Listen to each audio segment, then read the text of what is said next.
So you put it upside down. I want to put it like this. This is negative 45? Yep. It's really, really sticky. Yo, relax, bro. Yeah. It's one thing to learn about concepts in the classroom.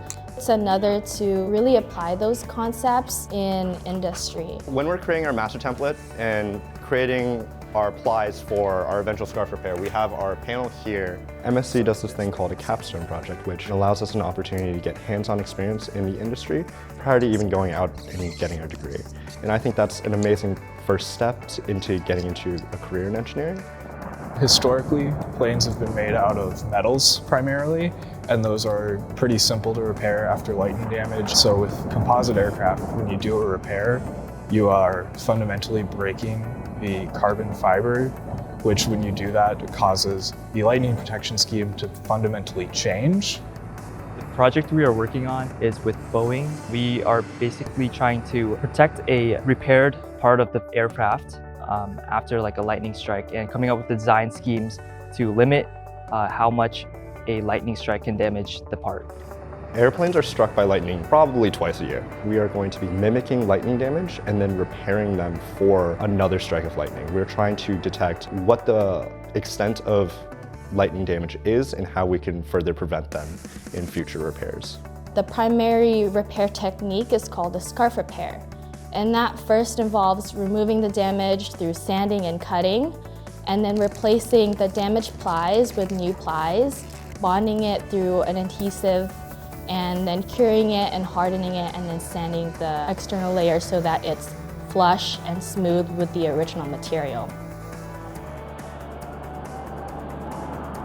So my dad works at Boeing, and he's always like told me how great of a company Boeing is, and I saw like how the new 737 MAX, and they're made of composite materials, and that kind of intrigued me to looking into what material science was. My sophomore year of high school, I actually took a material science class, and I loved it. It was a super fun experience, and I was like, this is physics, and it's like chemistry.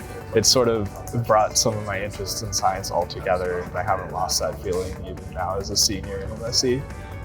I love material science because you can have a job in any industry.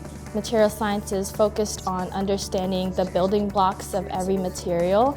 And because there's materials all around us, you can really go anywhere, whether it's in aerospace or medicine. You can do process engineering or optimization. I'm most excited about going in and seeing the extent of lightning damage. It's basically like using a city's power grid just to strike this very, very small panel. And that is incredible to me.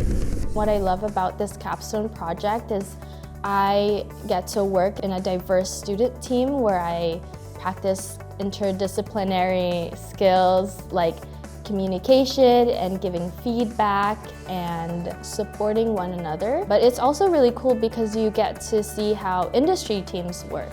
So they put it upside down, Yeah, right? yeah. Because then it won't sag. Come on, guys. I like solving real-world problems. It's what got me into engineering. And this is about the most real-world problem that you get to do in school. You know, there's a company that's coming to you and saying, solve this thing that we want you to solve. It's really interesting to get to do that.